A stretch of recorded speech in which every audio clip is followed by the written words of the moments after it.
Hello everyone and welcome. My name is Vincent with Outdoor Outreach and welcome to Joshua Tree National Park.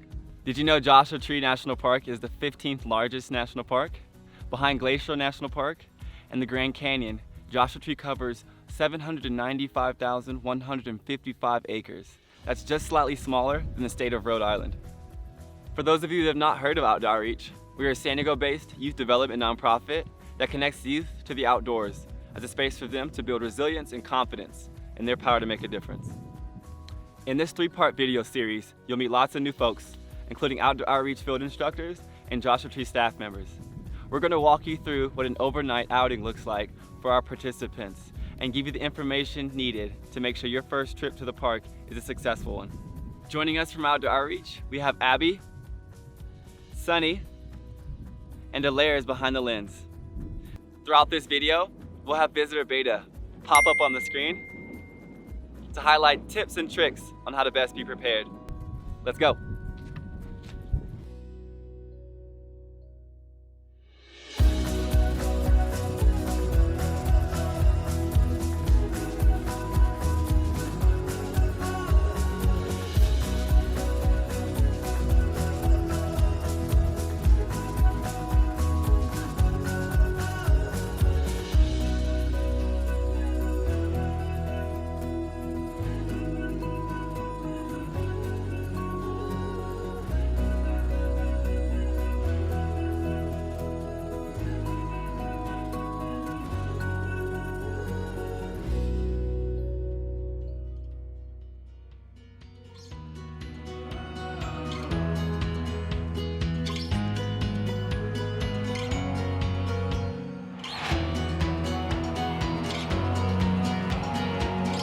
There are 3 entrances to Joshua Tree National Park.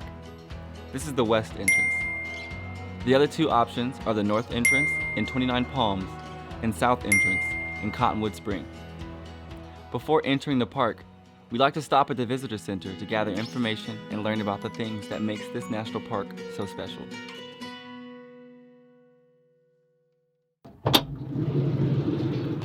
Hi y'all, I'm Abby, Outdoor Outreach field instructor.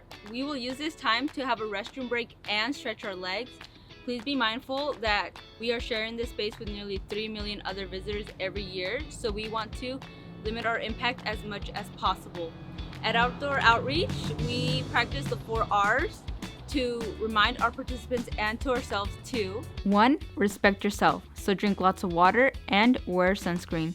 2. Respect others. We like to practice put-ups, not put-downs. 3. Respect the environment, so stay on the trails and do not feed the animals. And 4. Respect the gear, any gear that we hand you and other people's items.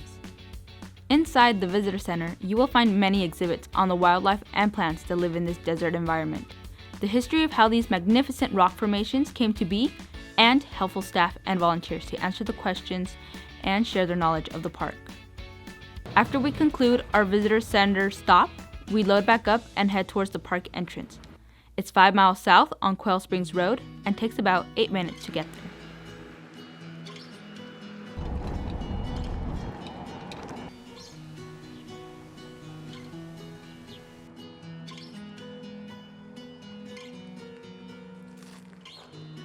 Before heading further into the park, we make sure to fill up on water because there is no running water within the park.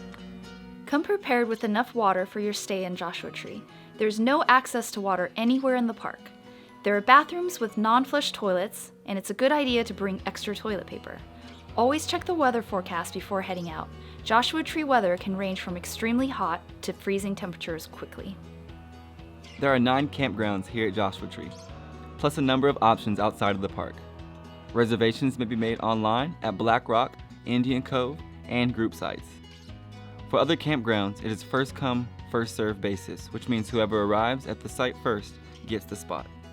Once you have selected your site, make sure you fill out a payment envelope, write in the dates you'll be camping on both the envelope and tag, as this is important when the park fills up during busy seasons.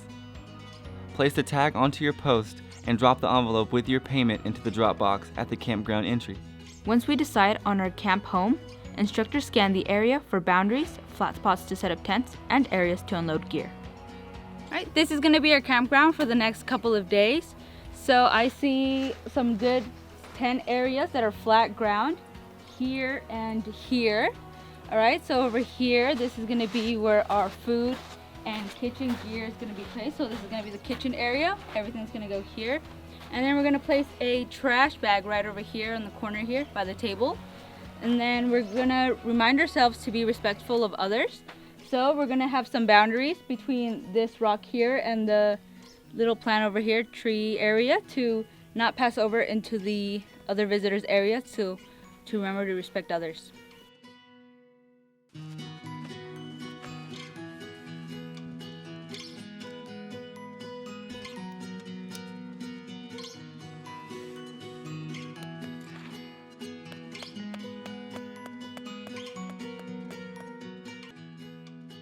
All right, now that our campsite is set up, we can relax and enjoy our surroundings.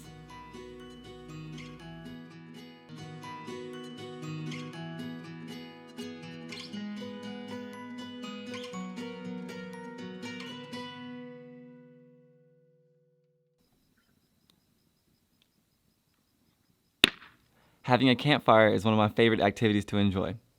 As with any activity, always check with park rules and regulations to make sure fires are allowed and quiet hours start at 10 p.m. Then, when building your fire, always keep it in the designated area and burn only wood that has been bought locally. Important. Bringing in wood from another area can lead to the introduction of non-native insects and/or diseases, some of which have been known to cause major destruction of local plants and harm local animals. So please, purchase the wood for your fire in the town you are camping. That will help out all. Thanks. Depending on the moon phase, you may get a glowing environment where no flashlights are needed to navigate around. Or you may get a dark starry night where constellations in the Milky Way seem to jump out at you due to the lack of light pollution from the city.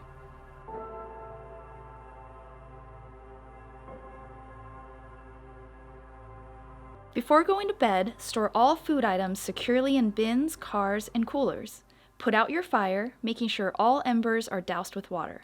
Walk around your site, scanning for items that may fly away should it become windy. I hope you all enjoyed our first day in Joshua Tree, and thank you for joining us in this adventure. Be sure to check out our next video, Activities to Enjoy in Joshua Tree. Now I'm going to enjoy this fire. Good night.